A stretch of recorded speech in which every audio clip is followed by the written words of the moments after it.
Dr. Stephen Phillips, the medical director for ExxonMobil Corporation, is already a key partner in the fight against malaria and with PMI.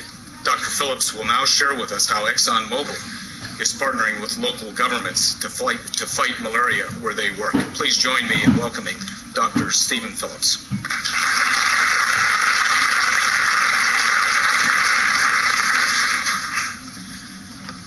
Thank you, Admiral Ziemer. It is immensely gratifying to see this unprecedented gathering of so many champions in the fight against malaria. I would also like to thank First Lady and President Bush for hosting us and for their leadership on this issue. ExxonMobil is here today because our business presence in Africa has caused us to witness firsthand the devastating health and economic impact malaria has had on our workforce, their families, and the communities in which we operate. When you look at a map of Africa and overlay the pattern of malaria intensity with oil operations, there's a striking confluence. It is a strange coincidence that where there's oil, there are mosquitoes. And about 5 years ago, we decided to tackle this challenge head on. We put in place a comprehensive workplace malaria control program that covered every one of our African employees at risk. And I can now report that over nearly 3 years, we have recorded 1 case of malaria in our expatriate employees and 0 cases of serious malaria in our national employees, involving a total of 12,000 person years at risk.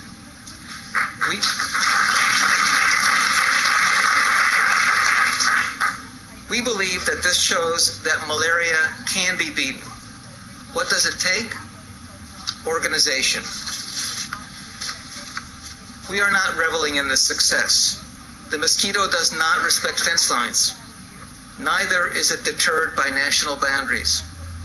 So in 2000, the ExxonMobil Foundation launched our Africa Health Initiative with the goal of making a difference in Africa's fight against malaria, reaching out beyond our operational footprint across communities and the continent to form partnerships to attack this scourge.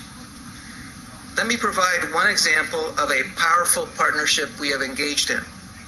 In 2005, a memorandum of understanding was signed by our Angola company with the government of Angola, pledging cooperation in achieving national and PMI goals. Under this umbrella, and in response to an assessment of the needs of the National Malaria Control Program, we have funded 10 projects in Angola. These include a range of interventions from net distribution, malaria in pregnancy, pharmaceutical management, and results monitoring. Partners have included PMI, UNICEF, WHO, Population Services International, the UN Foundation, Safe Blood for Africa, Medicine, and JAPIGO. But Angola is only one of 16 African countries we are currently involved in, and we provided 28 new grants in 2006 alone. Over the past 6 years, our foundation has invested $30 million in advocacy, research and development, and field malaria control projects. From a business perspective, let me share a few observations from our on-the-ground experience. First, in the energy industry, we operate under the belief that if you can't measure it, you can't manage it. We apply the same principle to malaria, and we are encouraging our partners to make the fight against this disease as integrated, efficient, and performance-oriented as our business operations. Second, we know from our expert colleagues that malaria is preventable and curable. Now, in an era of increased resources, political will, and effective tools, why have we not stopped this disease? One missing ingredient, we believe, is organization. This parasite thrives on disorganized human systems. Conversely, it is defeated by collaboration. A battle analogy is frequently applied to fighting malaria. A battle strategy calls for organized planning and logistics to deliver life-saving interventions to the front lines of the sick and vulnerable. Third, we frequently hear said, in addressing some of Africa's intractable development issues, that no one sector, government, or institution can solve the problem alone. We submit that this is not a conclusion, but a problem statement.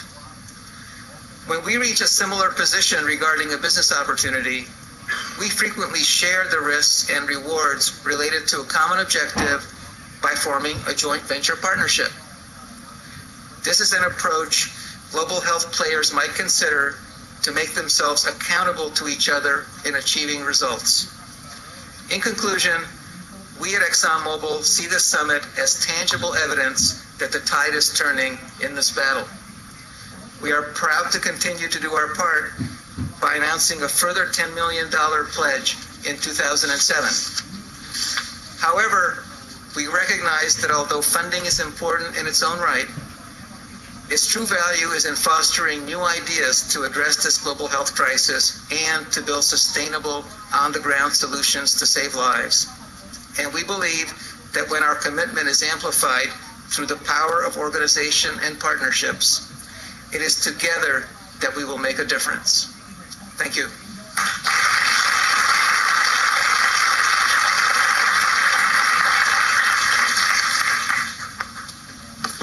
Thank you, Dr. Phillips and Dr. Jadawi, for your remarks and for your contribution.